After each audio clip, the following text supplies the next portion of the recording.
ವೈಕುಂಠ ಏಕಾದಶಿ ಹಿನ್ನೆಲೆ ಮಂತ್ರಾಲಯದಲ್ಲಿ ವೆಂಕಟೇಶ್ವರ ಸ್ವಾಮಿ ದೇವಾಲಯಗಳಲ್ಲಿ ಬೆಳಗಿನ ಪ್ರಾತಃ ಕಾಲದಿಂದ ವಿಶೇಷ ಪೂಜಾ ಕ್ರೈಮ್ ಕಾರ್ಯಗಳು ಜರುಗಿದವು. ಮಠದ ಪೀಠಾಧಿಪತಿ ಸುಬದೇಂದ್ರ ತೀರ್ಥರು ವೆಂಕಟೇಶ್ವರನಿಗೆ ವಿಶೇಷ ಪೂಜೆ ಸಲ್ಲಿಸಿದರು. ವೈಕುಂಠ ಏಕಾದಶಿ ಹಿನ್ನೆಲೆಯಲ್ಲಿ ಮಂತ್ರಾಲಯಕ್ಕೆ ಆಗಮಿಸಿದ ಸಾವಿರಾರು ಭಕ್ತರು ವೆಂಕಟೇಶ್ವರನ ದರ್ಶನ ಪಡೆದು ಪುನೀತರಾದರು.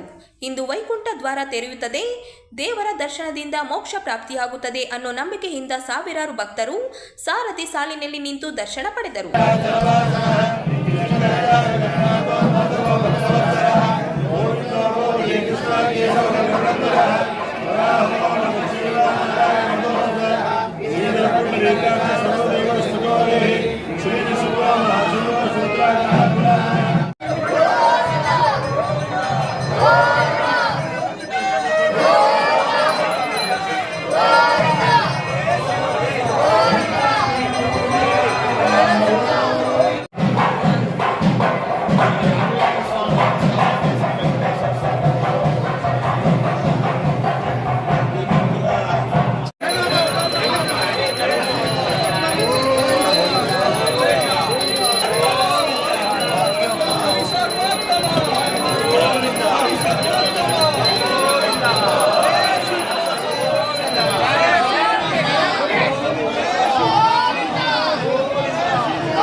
ರಕ್ಷಣೆ ಮಾಡೋಣ. ಜಿಂದಾಬಾದ್.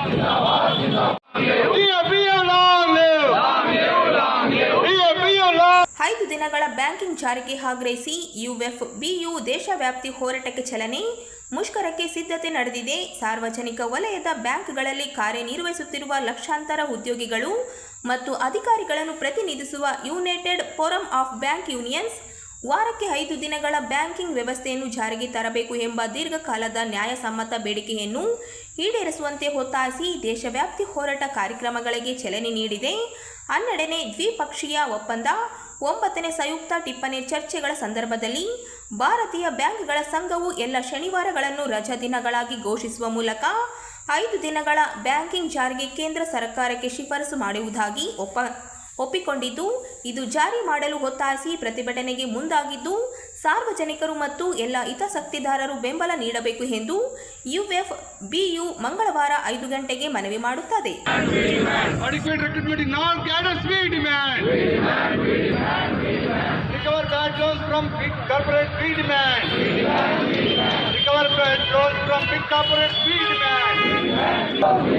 Anti-worker labor codes, we oppose. Anti-worker unfair labor practices shall not pass. Unfair labor practices shall not pass. Comrades, march on. Comrades, strike ahead, march on. CFA Jindabad. CFA Jindabad. ಸಾರ್ವಜನಿಕ ಬ್ಯಾಂಕ್ಗಳನ್ನು Employees Confederation from Canara Bank, Comrade Vinay Kumar, Senior Manager, Union Bank of India, who is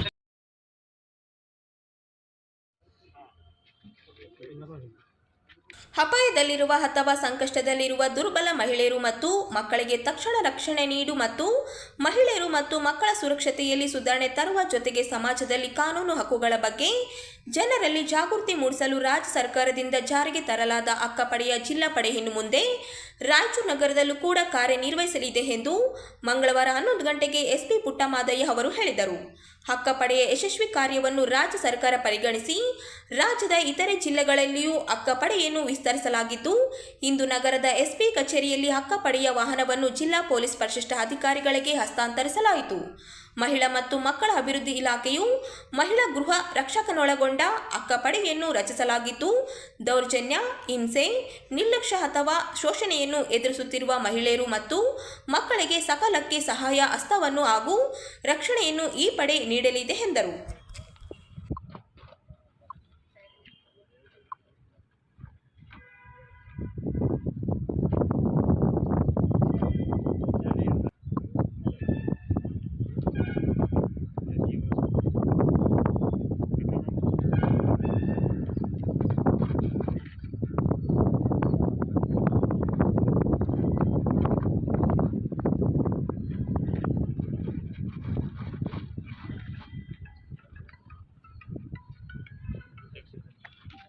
okay ಬನ್ನಿ.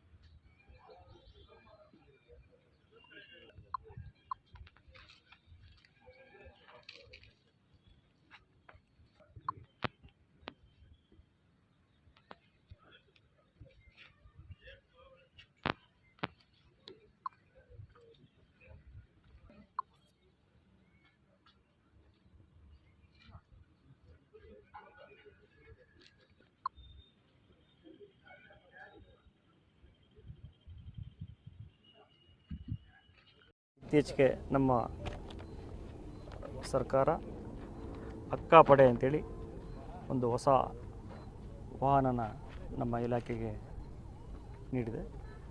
ಇದರ ಉದ್ದೇಶ ದೌರ್ಜನ್ಯ, ಹಿಂಸೆ, ನಿರ್ಲಕ್ಷ್ಯ ಮತ್ತು ಶೋಷಣೆ ಯಾರು ಒಳಗಾಗಿರ್ತಾರೆ ಈ ಮಹಿಳೆಯರನ್ನ ಮತ್ತು ಮಕ್ಕಳಿಗೆ ಸಕಾಲಿಕ ಸಹಾಯಹಸ್ತ ಮತ್ತು ರಕ್ಷಣೆ ಒದಗಿಸೋದು. ಸಾರ್ವಜನಿಕ ಸ್ಥಳದಲ್ಲಿ ಅಥವಾ ಖಾಸಗಿ ಸ್ಥಳಗಳಲ್ಲಿ ಎಲ್ಲಿ ಮಹಿಳೆಯರು ಮತ್ತು ಮಕ್ಕಳುಗಳ ಸುರಕ್ಷತೆ, ಘನತೆ ಮತ್ತು ಸಬಲೀಕರಣವನ್ನು ಉತ್ತೇಜನ ಮಾಡೋದು. ಶಿಕ್ಷಣದ ಮೂಲಕ ಹಕ್ಕುಗಳು, ಕಾನೂನುಗಳು, ಸುರಕ್ಷತಾ ಕ್ರಮಗಳು ಮತ್ತು ಲಭ್ಯವಿರುವ ಎಲ್ಲ ವ್ಯವಸ್ಥೆಗಳ ಬಗ್ಗೆ ಜಾಗೃತಿ ಮೂಡಿಸೋದು. ಹಾಗೆಯೇ ಸಮುದಾಯದಲ್ಲಿ ಸ್ನೇಹಪರ ಮತ್ತು ವಿಶ್ವಾಸತೆಯನ್ನು ಮೂಡಿಸೋದು. ಸಂತ್ರಸ್ತೆಯರು ಮತ್ತು ಕುಟುಂಬಗಳು ಭಯ ಇಲ್ಲದೆ ಜೀವನ ಮಾಡಲಿಕ್ಕೆ ಅವಕಾಶ ಮಾಡಿಕೊಡುವಂಥದ್ದು.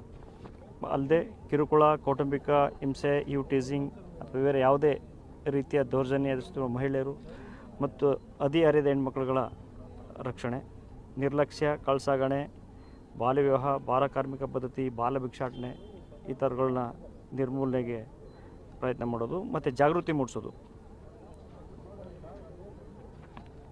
ಮತ್ತು ಇದರಲ್ಲಿ ಮುಖ್ಯವಾಗಿ ಫೋಕ್ಸೋ, ಬಾಲ್ಯ ವಿವಾಹ, ಬಾಲ ಕಾರ್ಮಿಕ ಪದ್ಧತಿ ಮತ್ತು ಮಹಿಳೆಯರ ಮೇಲಿನ ದೌರ್ಜನ್ಯ, ಮಹಿಳೆಯರು ಮತ್ತು ಮಕ್ಕಳ ಕಳ್ಳಸಾಗಾಣಿಕೆ, ಮಾದಕ ವಸ್ತುಗಳ ದುರುಪಯೋಗದ ಬಗ್ಗೆ ಜಾಗೃತಿ ಮೂಡಿಸುವಂಥದ್ದು. ಜೊತೆಗೆ ಟ್ರಾಫಿಕ್ಕು ಮತ್ತು ಸೈಬರ್ ಅವೇರ್ನೆಸ್ಸು. ಇತ್ತೀಚೆಗೆ ನಮ್ಮಲ್ಲಿ ಒಬ್ಬ ಶಾಲಾ ಶಿಕ್ಷಕಿಯೊಬ್ಬರು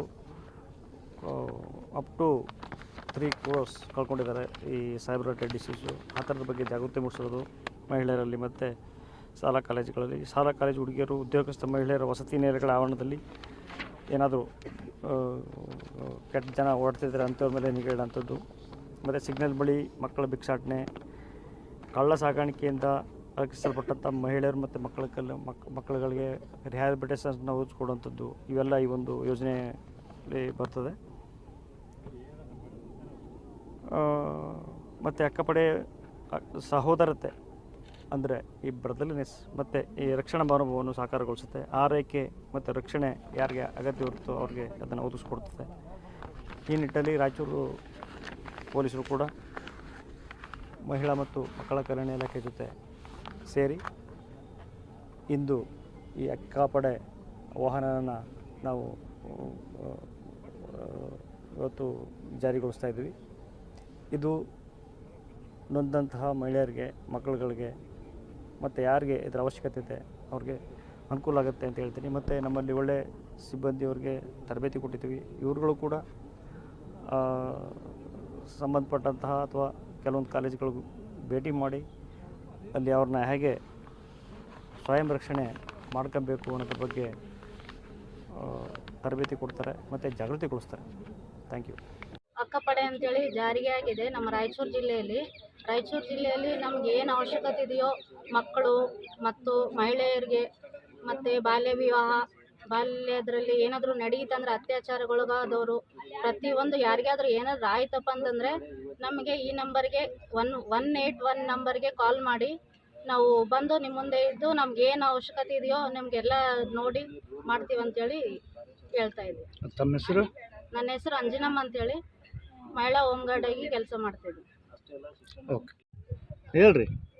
ಇಂದು ರಾಯಚೂರು ಜಿಲ್ಲೆಯಲ್ಲಿ ಅಕ್ಕಪಡೆ ಎಂದು ಮಾನ್ಯ ಪೊಲೀಸ್ ಅಧೀಕ್ಷಕರು ಹಾಗೂ ಮಹಿಳಾ ಮತ್ತು ಮಕ್ಕಳ ಸಮಾಜ ಇಲಾಖೆಯಿಂದ ಅಕ್ಕಪಡೆ ಅಂತ ಜಾರಿಗೆ ತರಲಾಗಿದೆ. ಇದರ ಮೇನ್ ಉದ್ದೇಶ ಏನಪ್ಪ ಅಂದರೆ ಎಲ್ಲಿ ಸಾರ್ವಜನಿಕ ದಟ್ಟಣೆ ಪ್ರದೇಶದಲ್ಲಿ ಹಾಗೂ ದೇವಸ್ಥಾನಗಳಲ್ಲಿ, ಕಾಲೇಜುಗಳಲ್ಲಿ ಎಲ್ಲಿ ಮಹಿಳಾ ಮತ್ತು ಮಕ್ಕಳ ಶೋಷಣೆ ಆಗುತ್ತೆ ಅಂತಹ ಪ್ರದೇಶದಲ್ಲಿ ಪೆಟ್ರೋಲಿಂಗ್ ಕರ್ತವ್ಯ ನಿರ್ವಹಿಸುವ ಮೂಲಕ ಅವರಿಗೆ ಸುರಕ್ಷತೆಯನ್ನು ಒದಗಿಸುವುದಾಗಿದೆ. ಅದಲ್ಲದೆ ಶಾಲಾ ಮತ್ತು ಕಾಲೇಜುಗಳಿಗೆ ಭೇಟಿ ನೀಡಿ ಮಹಿಳಾ ಮತ್ತು ಮಕ್ಕಳಿಗೆ ಅವೇರ್ನೆಸ್ ಪ್ರೋಗ್ರಾಮ್ಸನ್ನು ಮೂಡಿಸುವುದು, ಮಾದಕ ದ್ರವ್ಯಗಳ ಬಗ್ಗೆ ಆಗಲಿ ಅಥವಾ ಸೈಬರ್ ಕ್ರೈಮ್ಗಳ ಅದ್ರ ಬಗ್ಗೆ ಆಗಲಿ ಅವೇರ್ನೆಸ್ ಮೂಡಿಸೋದು ಇದು ಅಕ್ಕಪಡೆಯ ಉದ್ದೇಶವಾಗಿದೆ. ತಮ್ಮ ಹೆಸರು? ಸಂಗೀತ ಅಂತ.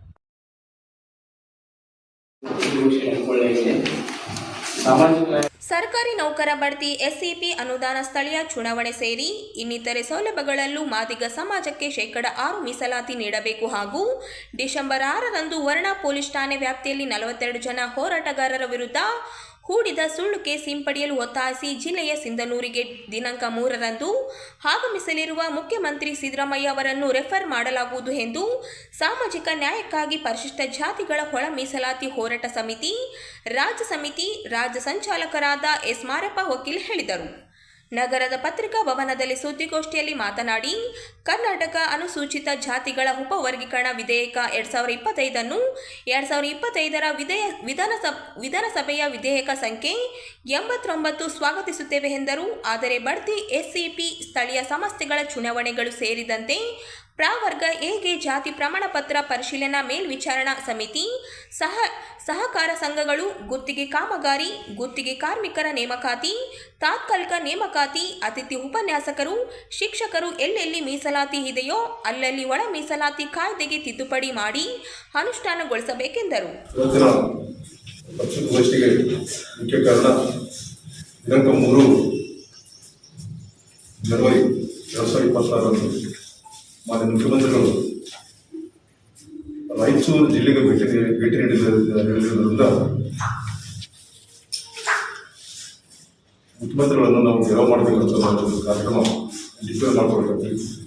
ಆ ಹಿನ್ನೆಲೆಯಲ್ಲಿ ಇವತ್ತು ನಾವು ಪತ್ರಿಕಾಗೋಷ್ಠಿಯನ್ನು ಕರೆಯಲಾಗಿದೆ.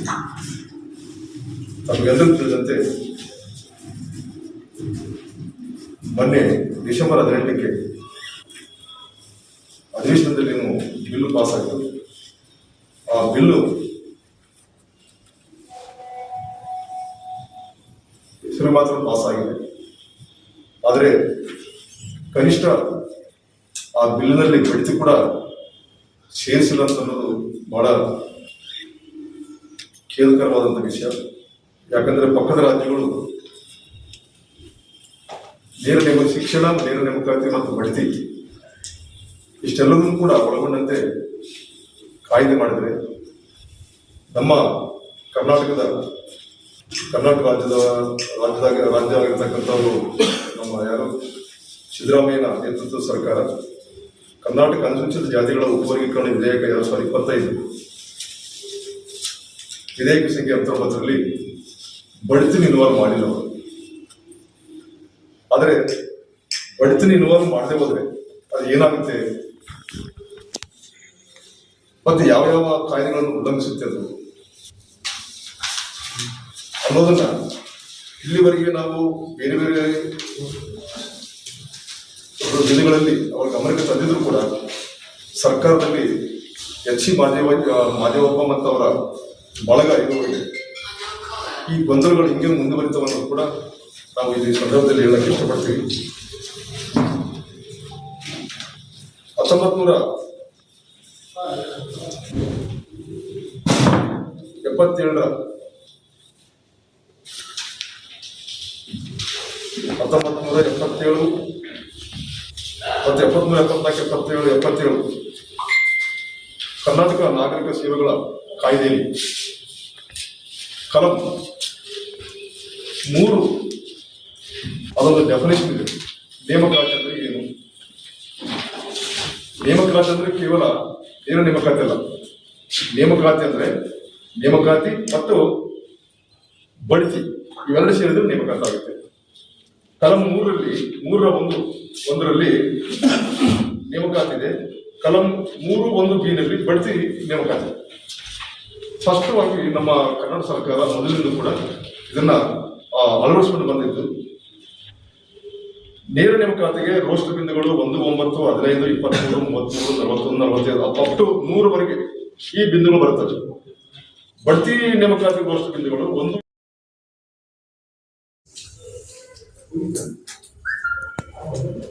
ಈ ನಮ್ಮ ಭೀಮಾ ಕೊರೆಗಾಂವ್ ಯೂತ್ ಸಂಘ ನೇತಾಜಿ ನಗರ ರಾಯಚೂರು ಇವರ ವತಿಯಿಂದ ಭೀಮಾ ಕೊರೆಗಾಂವ್ 208ನೇ ವಿಜಯೋತ್ಸವವನ್ನು ಜನವರಿ 1ರಂದು ಅತ್ಯಂತ ವಿಜೃಂಭಣೆಯಿಂದ ಆಚರಿಸಲಾಗುವುದು ಎಂದು ಭೀಮಾ ಕೊರೆಗಾಂವ್ ಯೂತ್ ಸಂಘದ ಸಂಚಾಲಕ ಪರಶುರಾಮ ತಿಳಿಸಿದರು.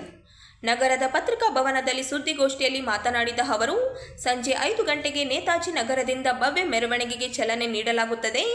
ಮೆರವಣಿಗೆ ನೇತಾಜಿ ನಗರದಿಂದ ಆರಂಭವಾಗಿ ಶೆಟ್ಟಿಬಾವಿ ವೃತ್ತ, ಸರಗ್ ಬಜಾರ್, ತೀನ್ ಕಂದಿಲ್, ಭಗತ್ ಸಿಂಗ್ ವೃತ್ತ, ಜಾಕಿರ್ ಹುಸೇನ್ ವೃತ್ತ, ಕೇಂದ್ರ ಬಸ್ ನಿಲ್ದಾಣ ಮಾರ್ಗವಾಗಿ ಸಾಗುತ್ತಾ ಡಾಕ್ಟರ್ ಬಾಬಾ ಸಾಹೇಬ್ ಅಂಬೇಡ್ಕರ್ ವೃತ್ತ ತಲುಪಲಿದೆ. ಅಲ್ಲಿ ಡಾಕ್ಟರ್ ಬಾಬಾ ಸಾಹೇಬ್ ಅಂಬೇಡ್ಕರ್ ಅವರ ಪುತ್ಥಳಿಗೆ ಮಾಲಾರ್ಪಣೆ ಮಾಡುವ ಮೂಲಕ ವಿಜಯೋತ್ಸವವನ್ನು ಆಚರಿಸಲಾಗುವುದು. ಭೀಮ್ ಕೊರೆಗಾಂವ್ ವಿಜಯೋತ್ಸವವು ಸಾಮಾಜಿಕ ನ್ಯಾಯ, ಸಮಾನತೆ ಹಾಗೂ ಸಂವಿಧಾನಾತ್ಮಕ ಮೌಲ್ಯಗಳ ಸಂಕೇತವಾಗಿದ್ದು, ಈ ಕಾರ್ಯಕ್ರಮದಲ್ಲಿ ನಗರ ಹಾಗೂ ಸುತ್ತಮುತ್ತಲ ಪ್ರದೇಶಗಳ ಜನರು ಹೆಚ್ಚಿನ ಸಂಖ್ಯೆಯಲ್ಲಿ ಪಾಲ್ಗೊಳ್ಳುವಂತೆ ಮನವಿ ಮಾಡಿದರು. ಕಾರ್ಯಕ್ರಮವನ್ನು ಯಶಸ್ವಿಗೊಳಿಸಲು ಸಾರ್ವಜನಿಕರು, ಪ್ರಗತಿಪರ ಸಂಘಟನೆಗಳು ಹಾಗೂ ಯುವ ಜನರು ಸಹಕಾರ ನೀಡಬೇಕೆಂದು ಕೋರಿದರು. ಏನೆಂದರೆ ನಮ್ಮ ನೇತಾಜಿ ನಗರ ಬಡಾವಣೆಯ ಮುಖಾಂತರ ಅಂದರೆ ವಾರ್ಡ್ ನಂಬರ್ 15 ರಾಯಚೂರು ನಗರ ನೇತಾಜಿ ನಗರ ಬಡಾವಣೆಯಿಂದ ನಿಮಗೆ ಎಲ್ಲಿಯವರೆಗೆ ಮಾನವೀಯ ಅಧಿಕಾರ ಸಿಗುವುದಿಲ್ಲವೋ ಅಲ್ಲಿಯವರೆಗೆ ನೀವು ನಿಮ್ಮ ಶತಮಾನಗಳಿಂದ ಈ ದೇಶದ ಮೂಲ ನಿವಾಸಿಗಳ ಮೇಲೆ ದೌರ್ಜನ್ಯ, ಬಹಿಷ್ಕಾರ, ಅಮಾನವೀಯ ನಿಬಂಧನೆಗಳನ್ನು ಏರಿ ಪ್ರಾಣಿಗಳಿಂದ ಕೀಳು ಮಾಡಿದ ಈ ದೇಶದಲ್ಲಿ ಪರಾಕೀಯರ ವಿರುದ್ಧ ಬಂಡಾಯದ ವಿರುದ್ಧ ಮಾಡಿದ ಆದಿ ಕ್ಷತ್ರಿಯರ ಇತಿಹಾಸ ನಮಗೆ ತಿಳಿಸಿಕೊಡುತ್ತದೆ. ಸಿಂಧೂ ನದಿಯ ನಾಗರಿಕತೆಯ ಜನಕರಾದ ನಮ್ಮನ್ನು ಶಪಥಸ್ಥರನ್ನಾಗಿ ಮಾಡಿದ ಇತಿಹಾಸ ನಮಗೆ ನೆನಪಿಸುವ ಯುದ್ಧವೆಂದರೆ ಅದು 1818 ಜನವರಿ 1ರಂದು ನಡೆದ 3ನೇ ಆಂಗ್ಲೋ ಮರಾಠ ಯುದ್ಧ ಅಥವಾ ಭೀಮಾ ಕೊರೆಗಾಂವ್ ಯುದ್ಧ.